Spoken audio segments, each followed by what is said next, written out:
მოგესალმებით, მეტრონომის სტუმარია, ფსიქოლოგი ნონა ხიდეშელი. გამარჯობა, ქალბატონო ნონა. მოგესალმებით. მადლობა მოგზაურობისთვის. თქვენც მადლობა, რომ კვლავ მომიწვიეთ.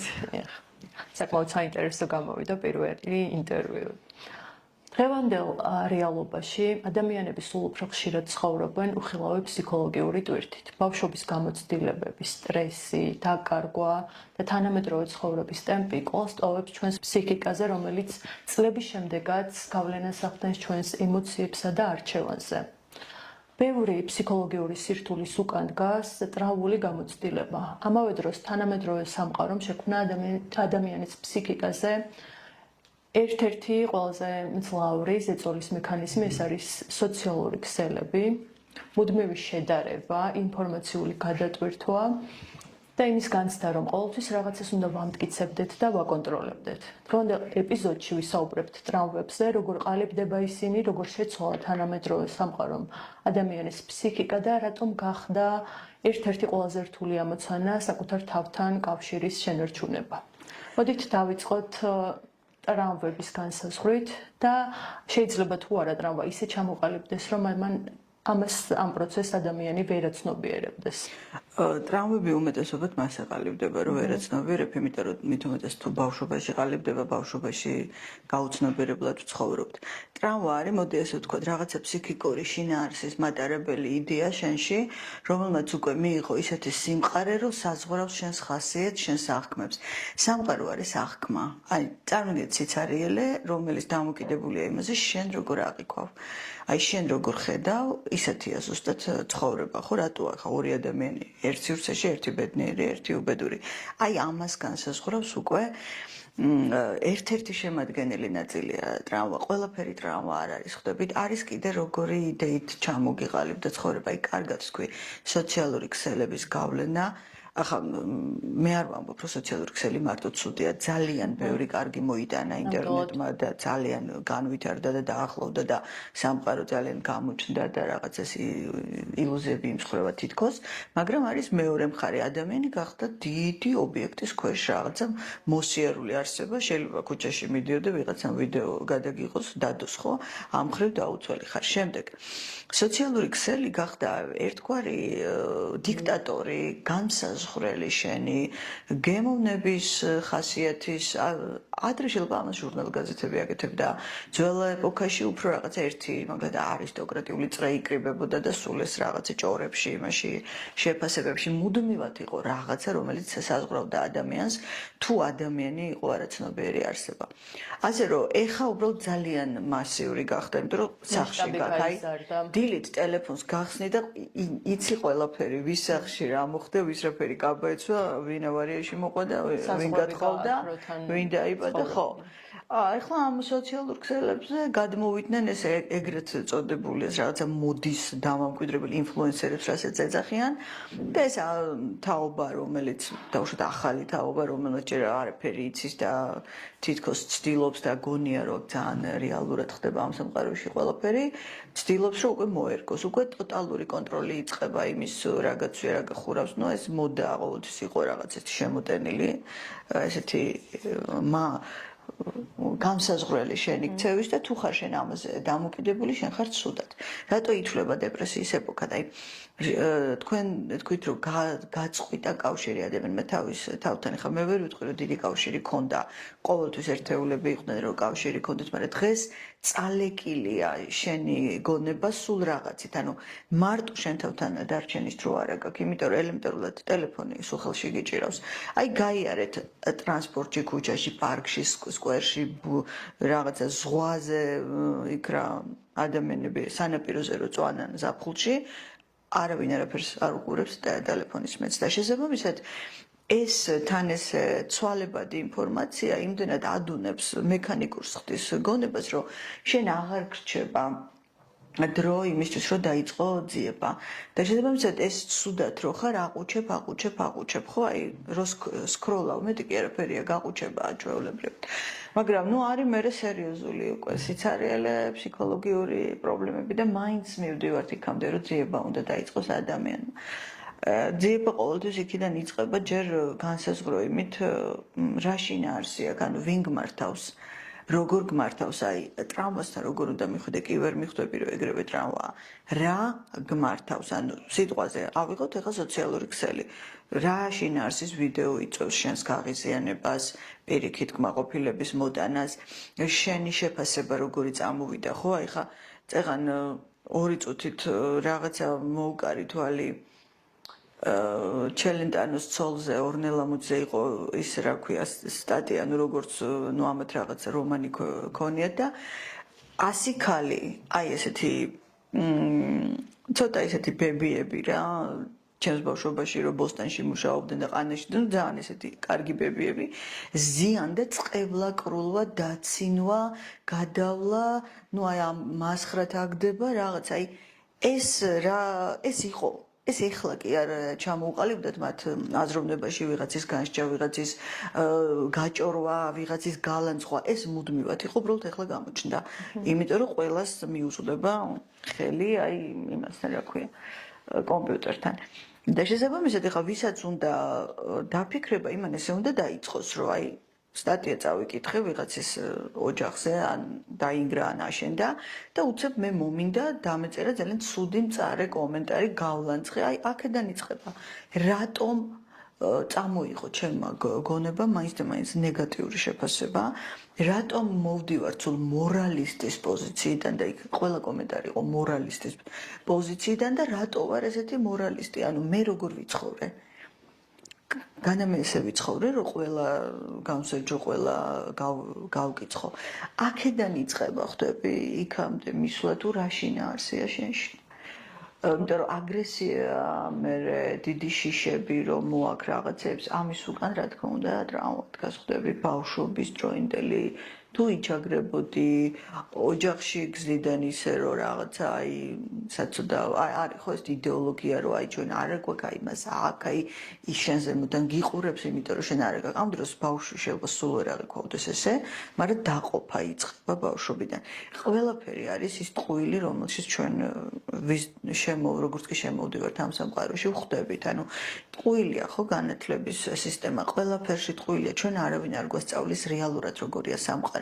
მაგალითად, ჩვენ მეც ბავშვობაში მეუბნებოდა რომ თუ კარგად ვისწავლიდი, კარგად მოვიქცეოდი, ყველაფერს მივაღწევდი ცხოვრებაში და მე უცებ დავამთავრე სკოლა 91 წელს და ყველაფერი დაინგრა. არავის არ მოუმზადები ვარ მე მაგისთვის, რომ აი ვარიანტი B, რომ უცებ რო აღმოჩნდა ისეთ ქვეყანაში, სადაც არ ჩენი სწავლა, არ ჩენი განათლება, არავის არ ჭირდება და არავის არ ჭირდებოდა მაშინ ეგ ფორმალურად იყო ქვეყანა. ხო, აი მე ჩვენ ხო ვამბობთ რომ ერთი ცხოვრება გვაქვს. აი ჩემი ერთი ცხოვრება გაიარა 90-იანის ახალგაზრდობამ, ხვდები? 90-იანებში, ამიტომ ჩემთვის ახლა ხედვა აქედან წამოვიდა, ხვდები? და შესაბამისად მე ვამბობ რომ რატომ არ მასწავლეთ, რომ სინამდვილეში საერთოდ არაფერში არ იყო, არც შენი ნიჭი, არც შენი უნარი იმაზე, რომ თუნდაც კარგი სამსახური იშოვო. არავის არ გვამზადებენ, რომ არავინ არ ზუსტად ისტორიაც ნაცნაირად ისე არის დაწერილი, რომ ყველაფერი, იცი რა არის, ყველა ისტორია იწერებოდა იმ პერიოდის მონარქების, მოკლედ ხელდასხმით, ხო, ვერავინ ეხლა. წარსულის იდეალიზება ხდება ჩვენ. ხო, წარსულის იდეალიზება ყოველთვის ხდება იმ ერებში, რომლებიც აწმყოში ვერაფერს აკეთებენ. აი თუ შეხედავთ უფრო განვითარებული ტექნიკურად ერები წარსულზე საერთოდ არ იციკლებიან, იღებენ წარსულს ისეთი როგორიც იყო, არაფერი იდეალიზება არ აქვს, არამედ ამბობენ რომ ეს ესეთი იყო, ეს ესეთი იყო. ერები რომლებიც აწმყოში ვერ ცხოვრობენ და ვერ ვითარდებიან, ისინი დგანან აი მე რო დიდი წარსული მაქვს და მე რო ღვთისმშობლის წილხვედრი ვარ. თითქოს ეს შენი დამსახურებაა და შენ რამე წილი გაქვს ის რომ დიდგორის ომი ვიღაცამ მოიგო, თითქოს შენ დღეს 21 საუკუნის ქართველს საერთოდ რამე გაქვს. ადამიანმა სწორი გააზრებით, თუნდაც ისტორიის, თუნდაც შენი საკუთარი წარსულის სწორი გააზრება ნიშნავს, რომ მიიღო შენი დადებითი, შენი უარყოფითი მხარეც. ჩვენ როგორ გვზდიან, იცი? უნდა დამალო ყველაფერი რაც ცუდია, არ შეიძლება სირცხვილია, ხა ბავშვობაში ეს ისედაც ხვდები, რომ რატო იტყუები სახში? იტყუები, იმიტომ რომ სიმართლე რო თქვა კარგად მოხდება, ხო? სერიოზულად რაღაცა სულ დაიჭები. მაგიტომ იტყუები, მოდიხარ, ვერ ამბობ იქ რო პრობლემა გქონდა და აი ესე ყალიბდება ნელ-ნელა. სწორი აღზრდა რა არის, ბავშვს მოაყოლო, მიაღებინო და უთხრე რომ ხო არა უშავს ხდება, აი ნახე ესე ქონდა მოგცევის შანსი და ისეც ქონდა, მაგრამ ნუ ამ წუთა შენ ესე რომ მოიქეცე არა უშავს. ყველაფერი ხდება, ამის არ შეგეშინდეს, მოდი გავაანალიზოთ, აბა რატო უცებ ესე იმპულსურად რატო მოიქეცი ან რატო ატკინი ან რატო აწყენინე, ხო? აი ეს არ ხდება, ხვდები. სულ გადაფარვა ხდება, მშობელს ეწყება ისტერიკა თუ გაიგო რომ ბავშვს ან არასწორად მოიქცა, არ ნისწავლა, ვერ ისწავლა, დაბალი ნიშანი მიიღო. საუბარი კი არ მიდის ბავშვთან რომ რატო, როგორ, რა გიჭირს, არა. მიდის დაჩაგვრა, დაბულინგება და მერე აქედან იწყება ჩრდილის ჩამოყალიბება, რასაც ჩვენ არქეტიპს ვეძახით, ხო? ჩრდილი, რომელიც ივსება და რაც უფრო უმციკლოა პერსონა, იცოდეთ რომ უფრო დიდია ჩრდილი.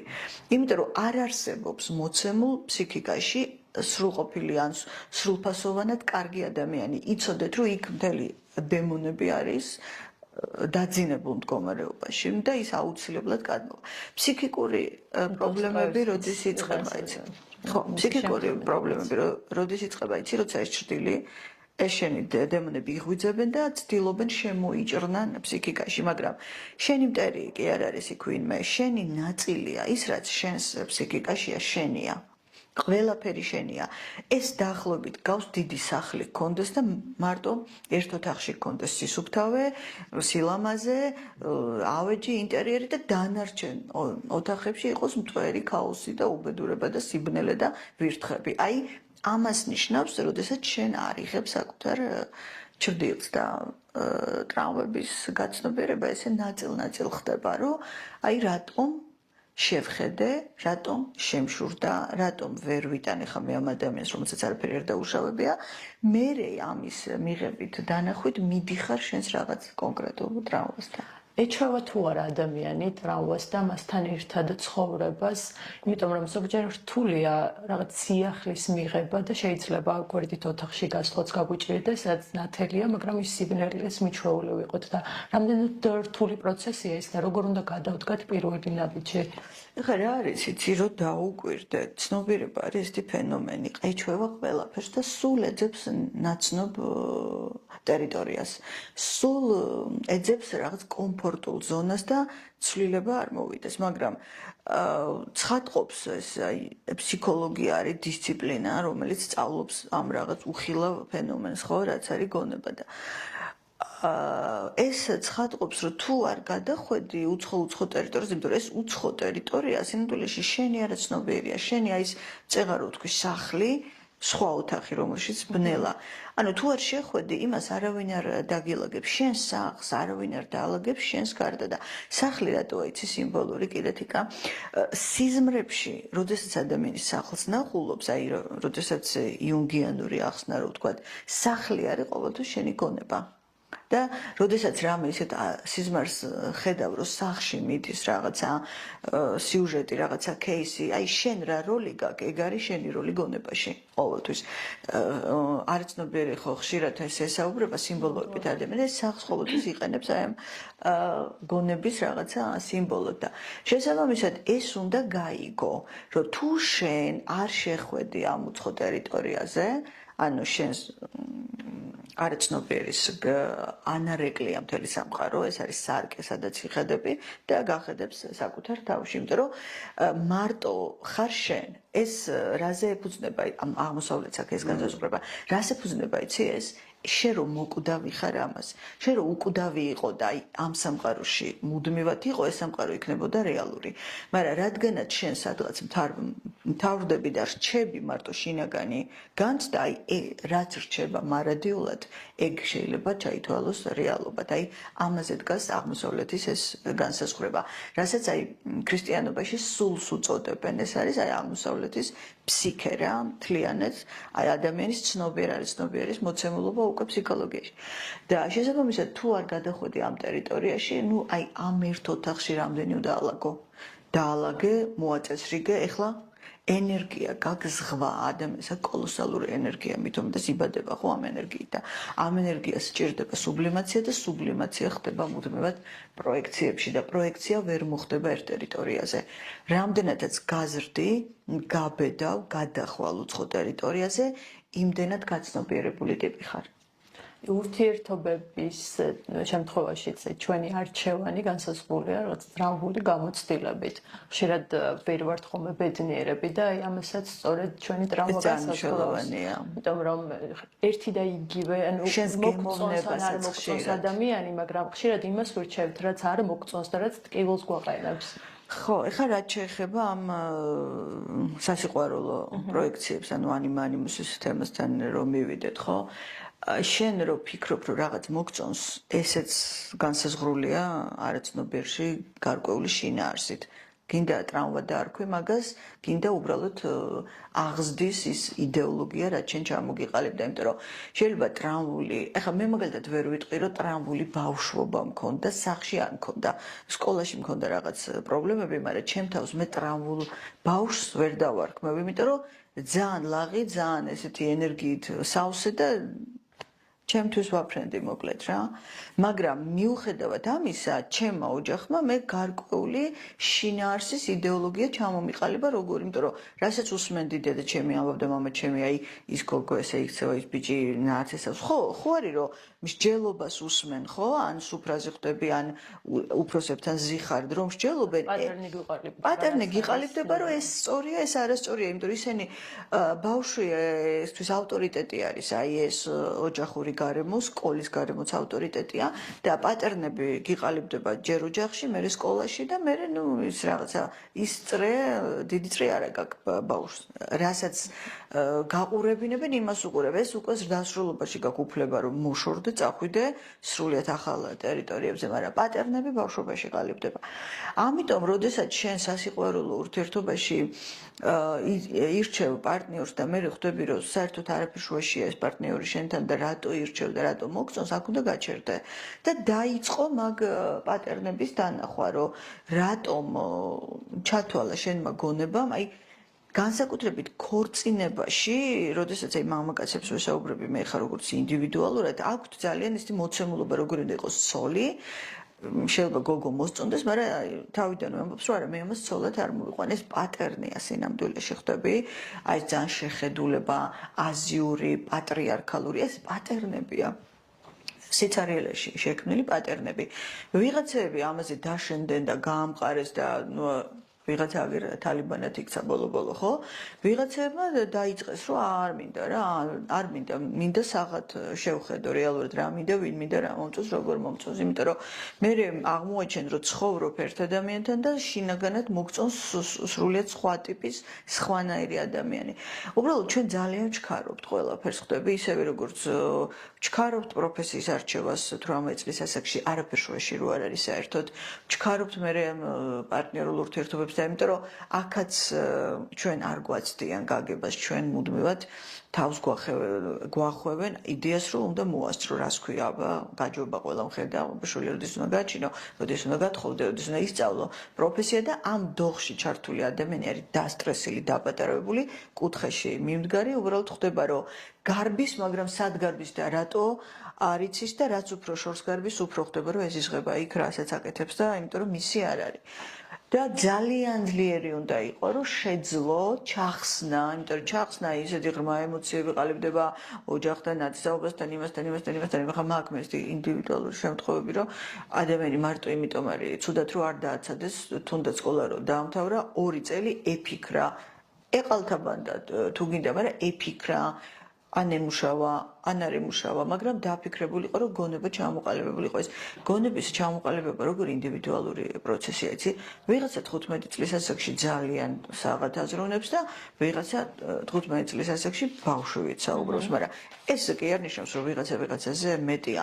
გონებას აქვს თავისი რაღაცნაირი ესეთი სტრუქტურა რა, ნელ-ნელა ყალიბდება და აი ეს აღზრდაში რო არ იყოს, აი ეს ამდენი პატერნები შეტენილი და აი ხარო სკოლას რო ამთავრებს ბავშვი და აბა ჩქარა და აბა უნივერსიტეტი და აბა რა უნდა არ იცის და რო ვეკითხები სად ვარ არ ვიცი მაგრამ აი ვინ გითხრა ვეკითხები რომ აქ წასულიყავი ვეღარც იხსენებს ახლა ვინ უთხრა ხვდები მაგრამ ვიღაცა უთხრა ადამიანია მარჩევანის პროცესში წავიდა და მე დაანება თავი გადავიდა მობილობით ზოგმა საერთოდ უნივერსიტეტში დაანება თავი ვაცადოთ რა ხომ შეიძლება მე ჩემ თავზე რაც გამოვცადე და გავაცნობიერე რომ იყო არასწორი ჩემ შულთან ყველაფერი ჩავხსენე იმიტომ რომ მინდოდა ჩემთვის დაეცდიეთ ეხლა ვაცდი ყველაფერს აღარ მინდა მივცე სრულიად თავისუფალი ტერიტორია ნელ-ნელა თვითონ ნელი ტემპით იაროს სადაჩქარება თავარი გაცნობიერება მეტი მისაღწევი სამყაროში არაფერი არ არის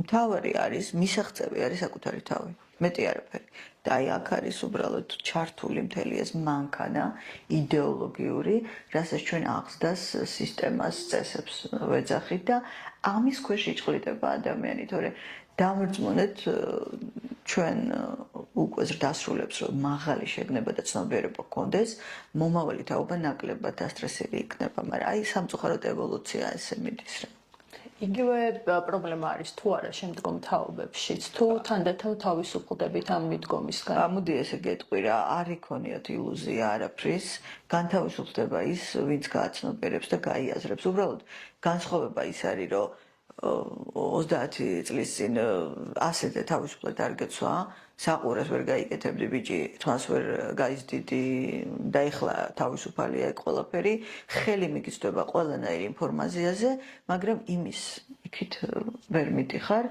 თუ არ დაიწყე ამ პატერნების გაცნობიერება იმის თქმა მინდა რომ ხალხო იცოდეთ რომ ავტომატურად არაფერი არ ხდება იმიტომ რომ შენ ეხლა ხელი მიგიწვდება 1000 წიგნზე და აღარ გაქვს რაღაცა ცენზურა არ ნიშნავს იმას რომ შენ გაიგებ შენ თავზე რამეს არის თუ არა დღეს თანამედროვე ადამიანი უფრო მარტოსული მიუხედავად იმისა რომ კავშირი შეიძლება გქონდეს მსოფლიოს ნებისმიერ წერტილთან ადამიანებთან მაინც რამდენად ადამიანი საერთოდ მარტოა ხვდები ამის ილუზია რატო აქ ადამიანს და საერთოდ რატო ვერ იღებს ადამიანი ამ მარტოობას მე ვერ ვიგებ იცი მარტოსული არ არის ყოველთვის ტრაგედია ხვდები მარტოსულია ხო მარტო ადამიანი ამას ვიტყვი მარტოა იმიტომ რომ მაშინაც კი როცა შენ სულ მეგობრებში ხარ შენ ხვდები რომ შენ შიგნით სხვა შინაარსებია და სხვა ტერიტორია და საერთოდ არ ემთხვევა შენი და შენი მეგობრების ეს კვეთა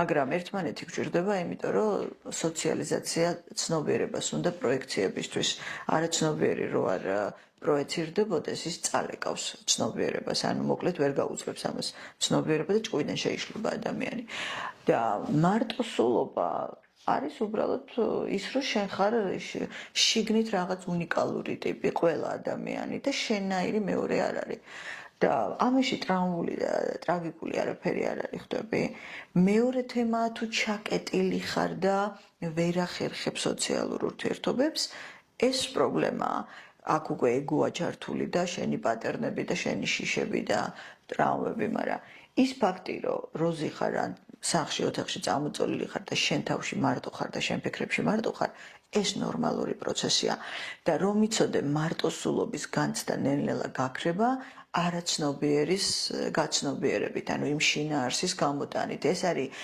მარტოსულობა სინამდვილეში ცნობიერების რომელსაც კავშირი არ აქვს არაცნობიერთან იმიტომ რომ ყველა ის იდეალური მეგობარი თუ შეყვარებული თუ დედა თუ მამა რომელსაც შენ ეძებ გარეთ შენს არაცნობიერშია გამოკეტილი როგორც შინაარსი როგორც ფსიქიკური შინაარსი და ამის სუბლიმირებით და ინტეგრაციით აი ეს მარტოობის განცდა ქრება და თითქოს ხვდები რომ მთელი სამყარო ხარ და არაფერი აქ არც საშიშია არც მარტოობა არ არის ტრაუმული და სიტყვა მარტოობაც აღარ არის მე რა ჩვენ სოციალურ ქსელებზე ვისაუბრეთ, მათ შორის ინფლუენსერებიც ახსენეთ და საკმაოდ დიდი გავლენით სარგებლობენ დღეს და რამდენად აქვთ მათ ეს გავლენა გააზრებული. არაერთი ტრენდი ვნახეთ მათ შორის რაღაცნაირად სოციალურ როლებზე, რომლებსაც კონკრეტულ სქესს მიაწერენ, როგორი უნდა იყოს კაცი, როგორი უნდა იყოს ქალი. ეს პატერნია ჩვეულებრივ. ეს როგორ მოქმედებს, აი თუნდაც ბავშვებზე, რომლებიც მოზარდები არიან, მათი ფსიქიკა ყალიბდება ხდება და უნდა გქონდეთ თუ არა იმ ადამიანებს, რომლებიც ასეთი გავლენით სარგებლობენ, ეს ყველაფერი გააზრებული. იცი რა არის, აი ადრე ქუჩა რო აყალიბებდა ჩვენ კულტურაში ყოველ შემთხვევაში ეს ძველ ბიჭობა თუ რაღაცები ხო აყალიბებდა პატერნებს როგორი უნდა იყოს კაცი თუ და მე როგორი იყოს ქალი კინოს გიყალიბებდა ამას ლიტერატურაც ისიც ესეც ხო დღეს ამას უბრალოდ სოციალურმა ქსელმა აიღო და ჩაანაცვლა ეხა ეს საშიშროება ადრეც იყო რომ აღმოჩნდებოდი რელიგიაც იდეოლოგია, ქუჩაც იდეოლოგია, ყველაფერი იდეოლოგია, ხო, რაც ფილოსოფიური მიმდინარეობაც კი იდეოლოგია. ამიტომ რა თქმა უნდა გავლენა ძალიან დიდია და ამიტომ უნდა დაიწყოს ადამიანმა უკვე ცნობიერ ასაკში ამ გავლენებისგან გამოსვლა. უნდა დაიწყოს იმაზე ფიქრი, რომ მოდი რა, აი ვინ არის?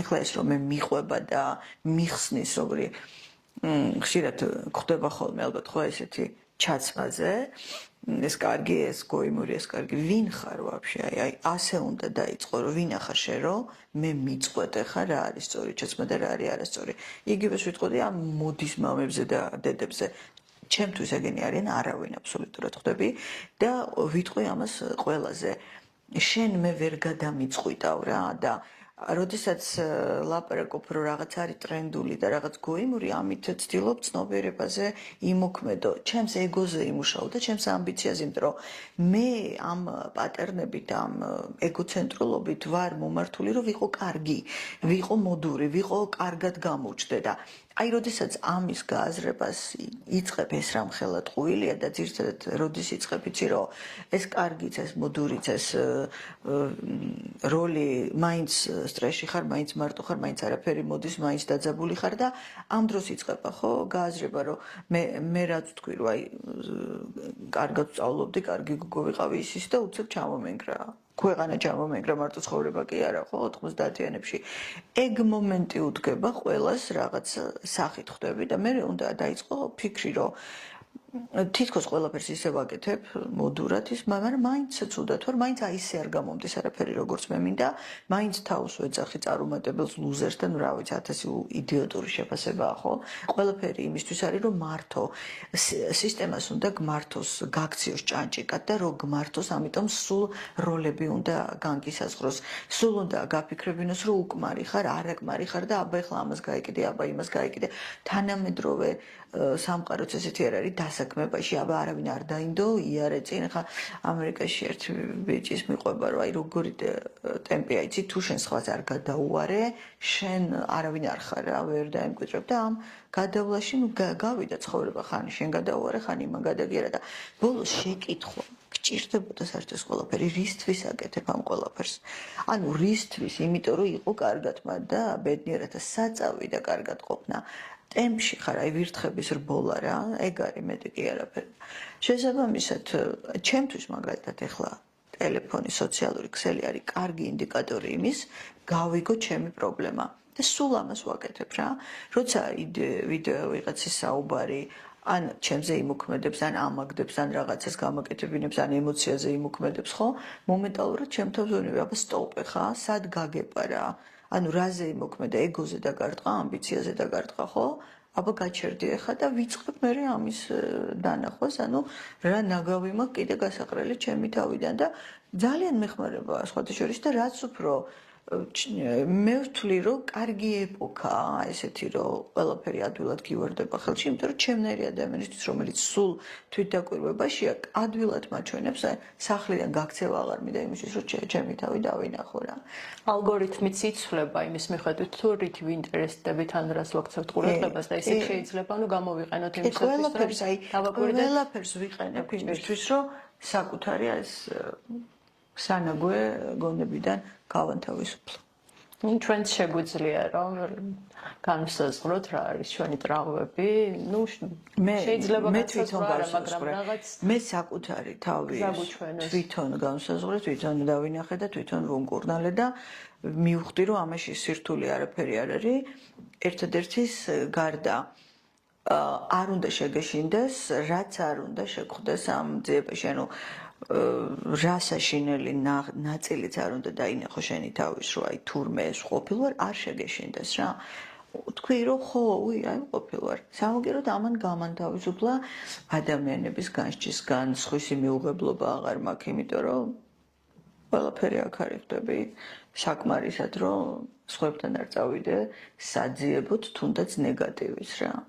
და ეს ძალიან საინტერესო ამისმა მიღებამ მე როგორი რაღაცა იცი როგორც აი ჩრდილს რომ ზემო ხდება და აი სიბნელეს რომ ზემო ხდება და წამში რომ ნათდება როდესაც ესეთი ინტეგრაცია ხდება აი დაინახე შენი ყველაზე მკვდარი ცუდი მიუღებელი თვისება და გადმოიტანე ეგრევე ქრება აქრობს ცნობიერება თქვენ წინა ინტერვიუს დროს თქვით რომ ერთია როდესაც იცოდე გზა და მეორეა ამ გზაზე სიარული და პირველი ნაბიჯი რომელიც შეიძლება გადავიდეთ რატო აქვს ეს პრობლემა რომ პრობლემა არის ჩვენში ხო აი მე მივხვდი ხო მუშაობ ადამიანებთან მივხვდი ვინც ვერ დადის გზაზე რატო ვერ დადის აი ბევრს რომ ნუ ძალიან ბევრს კითხულობენ დღეს თეორიები ბლა ბლა ბლა მოკლედ ყველა დღეს მასწავლებელია ყველა გურუა ყველა მიცის განსხვავებებისკენ როგორ უნდა ირო სიგიჟეს ეპოქა გვაქვს მაგრამ არა უშავს გაძლევს ამის საშუალებას შენი ლაივი რომ გამოხვიდე და იჩერჩეტო რაღაცა. რა არის მივხვდი რომ ის ნაწილი რომელიც სიტყვით ამბობს რომ მზად ვარ, მაგრამ სინამდვილეში დაინახავს თუ არა ჩრდილს, ეგრევე მიუღებლობა ეწყება და აგრესია ეწყება. ეს ნაწილი ვერ დგება გზაზე. და ეგოა რა თქმა უნდა გაბერილი მან და მან სამწუხაროდ როგორი გამოსავალია ერთადერთი იმდენს გირტყავს ცხოვრება ისე ჩამოგაგდებს ამ შენი ოლიმპოდან რომ მე მაინც დადგები ანუ ვიღაცა არის მზად ვიღაცა არ არის რა და ამიტომ ვერ დადის მაგ გზაზე ის რომ მოდიან და აბობენ რომ აი ძალიან ვცდილობ მაგრამ არ გამომდის ეგრე ტყუილი ვერ ცდილობს. ჯერ მაინც ურჩევნია კომფორტში იყოს, ჯერ მაინც ანუ უტოვებს ილუზიას, ცნობიერება ჯერ ისევ უტოვებს რაღაც ხატებებს, რომ ნუ გეშინიან ჯერ კიდე გაქვს საშუალება, რომ იქნებ გამოძრე ისე, რომ საერთოდ არ მიიღო ჩრდილი. აი ფსკერზე რომ დახვალ და რომ მიხვდები, რომ გამორიცხულია, მე ეგრევე იწყებ ამ გზაზე სიარულს.